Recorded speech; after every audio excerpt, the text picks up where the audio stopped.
There we go.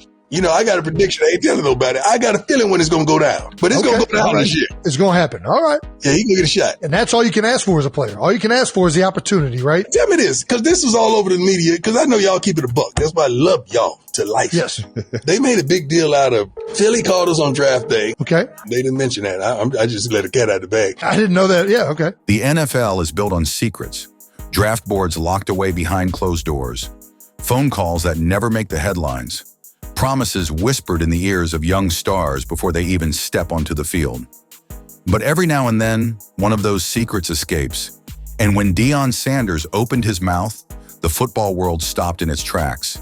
Because this time, it wasn't about the game.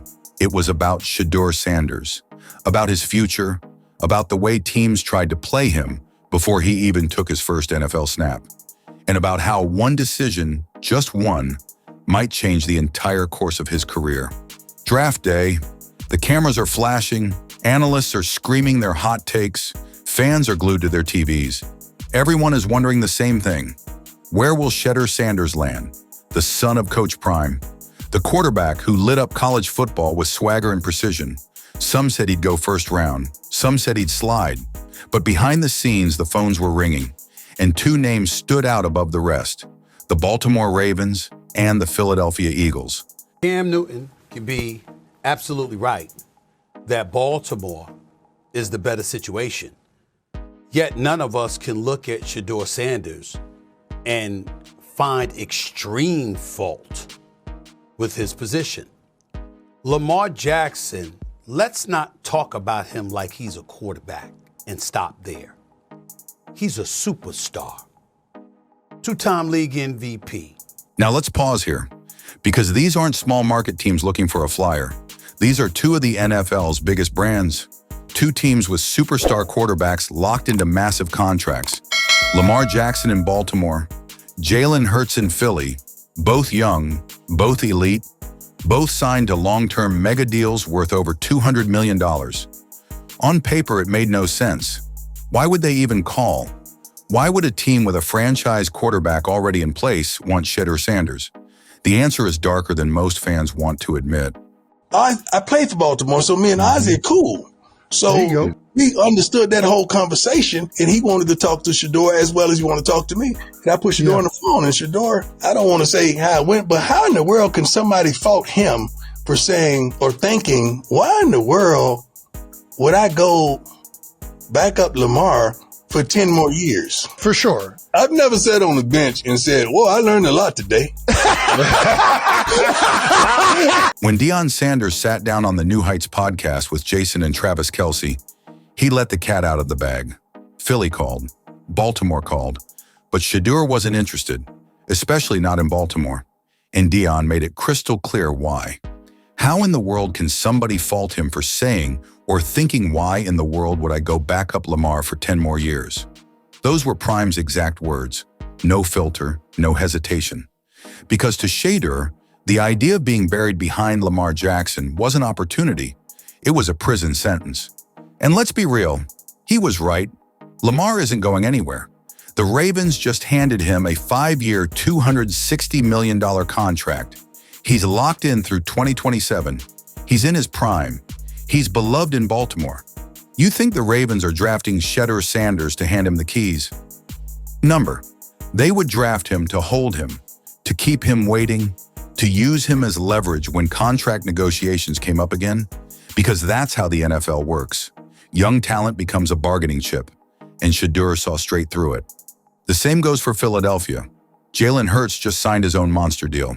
5 years, $255 million. Locked up through 2028. The Eagles weren't calling Shedeur to make him the face of the franchise. They were calling him to sit, to watch, to wait, to rot on the bench until they needed him as a tool. Maybe to push Hurts for a cheaper extension. Maybe to hold over Lamar in Baltimore. Either way, Shedeur Sanders wasn't buying it. And that's why Deion Sanders had to step in. See, people forget that Deion isn't just Shedeur's father. He's also a Hall of Famer. He's also a former Baltimore Raven. He knows how front offices work. He knows the game behind the game. When he says Baltimore called, he's not making it up. When he says Shedeur turned it down, he's not spinning. This is inside information, the kind of stuff general managers would rather keep buried, but Prime doesn't care. He's never been afraid to call out the establishment, and when it comes to his son, he's even bolder. Now think about what this means for Shedeur Sanders. He didn't just reject the chance to back up Lamar Jackson.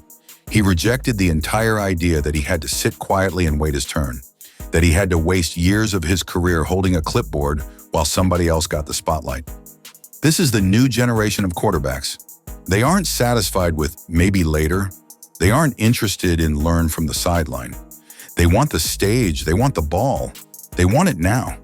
And Deion Sanders doubled down on that. He told the Kelce brothers, be patient and be ready. You got to be ready when it's time. But when it's time, you're going to know. And it's coming up. That's not just fatherly advice. That's prophecy. That's Deion saying the Browns can play their games with Joe Flacco and Dillon Gabriel all they want. But Shedeur's time is coming. And when it does, the league better be ready. But here's where the controversy really heats up. Because some critics, especially in the media, love to push the idea that quarterbacks should sit, that they should develop behind veterans, that Shedeur is arrogant for wanting to play now.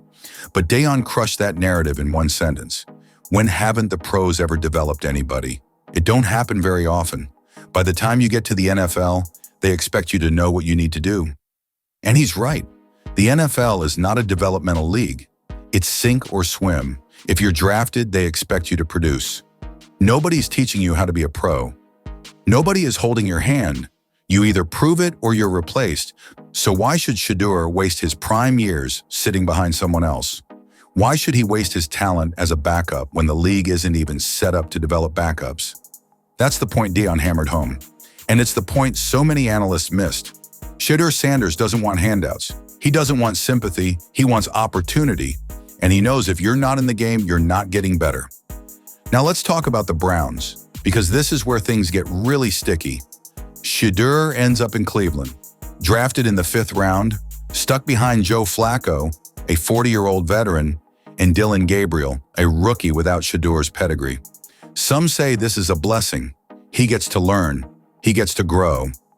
But Deion sees it differently. He sees it as politics, as a setup, as another attempt to bury his son behind someone else.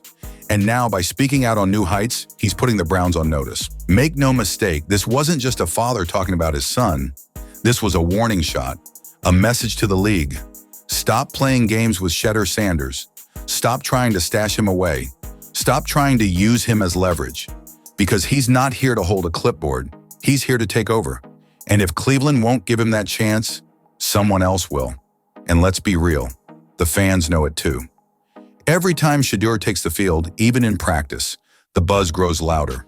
Every time he throws a dime, every time he shows his poise, the pressure builds. The Browns can't hide him forever. They can't ignore him forever. The city of Cleveland is hungry for a star. The NFL is hungry for the next face of the league. And Deion Sanders is making sure everyone knows his son is ready. So where does this go from here? Does Joe Flacco hold on to the starting job all season? Does Dillon Gabriel jump the line? Or does Shedeur Sanders kick the door down and take what's his? Nobody knows for sure. But one thing is certain. By exposing these draft day secrets, by revealing that Shedeur said no to Baltimore and Philly, Deion Sanders has shifted the narrative. This isn't about whether Shedeur belongs. This is about how long teams can keep him waiting before the dam breaks. Because eventually it will. That's what Deion meant when he said, it's coming up. That's what Shedeur believes every time he laces up. That's what fans believe every time they see him throw. The opportunity is coming. The shot is coming. And when it does, Shedeur Sanders won't just be another quarterback. He'll be the quarterback who refused to sit, who refused to wait, who refused to be anybody's bargaining chip. This story is far from over. But one thing's clear. The Browns might think they can control the timeline. The Ravens might think they dodged a bullet. The Eagles might think they were just making a phone call. But Deion Sanders just made it clear. Shedeur Sanders is not here to play backup. He's here to change the game. And when his moment comes, the entire NFL will remember the day he said no. No to Baltimore. No to Philly. No to sitting. No to waiting. And yes to destiny.